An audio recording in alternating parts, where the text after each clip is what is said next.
আসসালামু আলাইকুম এভরিওয়ান, আশা করছি আপনারা সকলে ভালো আছেন। তো আজকে আমি বানাবো চিকেন রোস্ট। চিকেন রোস্ট বানানোর জন্য আমার প্রথমেই লাগবে বাদাম বাটা। এখানে আমি চীনা বাদাম বাটা নিয়েছি, আপনারা চাইলে যে কোনো বাদাম নিতে পারেন। আর লাগছে রসুন বাটা, আদা বাটা, আর লাগছে পেঁয়াজ বাটা। এখানে আমি 5-6টি কাঁচামরিচ বেটে নিয়েছি। আপনারা আপনাদের স্বাদ মতো ঝালটাকে দিয়ে দিবেন। এখানে আমি মরিচ বাটার ভিতর দিয়ে দিলাম 1 টেবিল চামচ আদা বাটা, 1 টেবিল চামচ পেঁয়াজ বাটা, আর দিয়ে দিলাম 1 টেবিল চামচ রসুন বাটা, আর দিয়ে দিলাম 1 টেবিল চামচ বাদাম বাটা। এখন আমি দিয়ে দিলাম 1/2 টেবিল চামচ ধনিয়ার গুঁড়া, আর দিয়ে দিলাম 1/2 টেবিল চামচ গরম মশলার গুঁড়া, আর দিয়ে দিলাম 1/2 টেবিল চামচ জিরার গুঁড়া।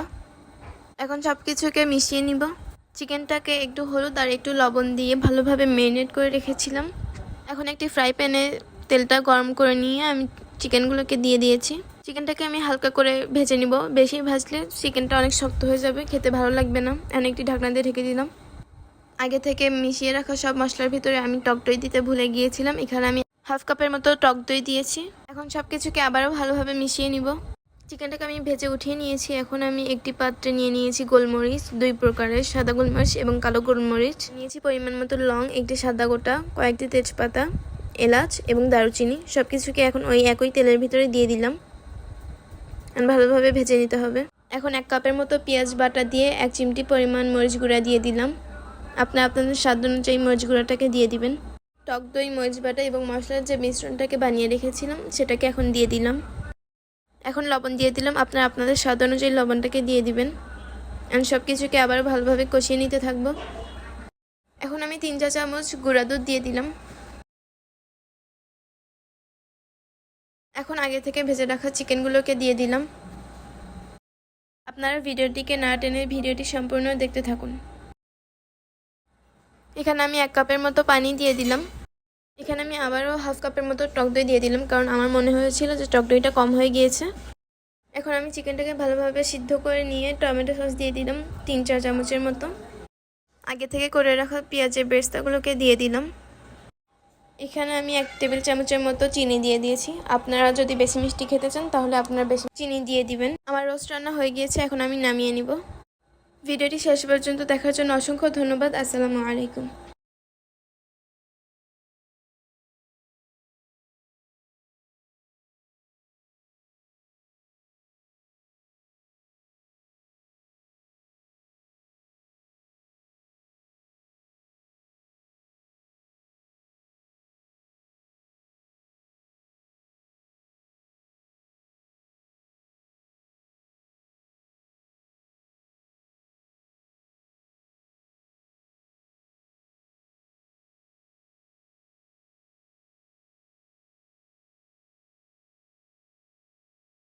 এখানে আমি ঢাকনাটা দিয়ে দিলাম সিদ্ধ হওয়ার জন্য। এখন ঢাকনাটা তুলে 1/2 কাপের মতো আবারও টক দই দিয়ে দিলাম, কারণ আমার মনে হয়েছিল যে টক দই কম হয়েছে।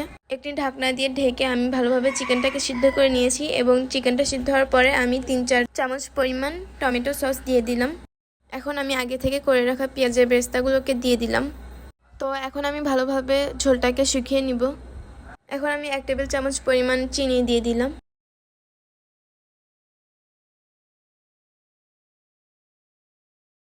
আমার রোস্ট রান্না হয়ে গিয়েছে, এখন আমি উঠিয়ে নিব।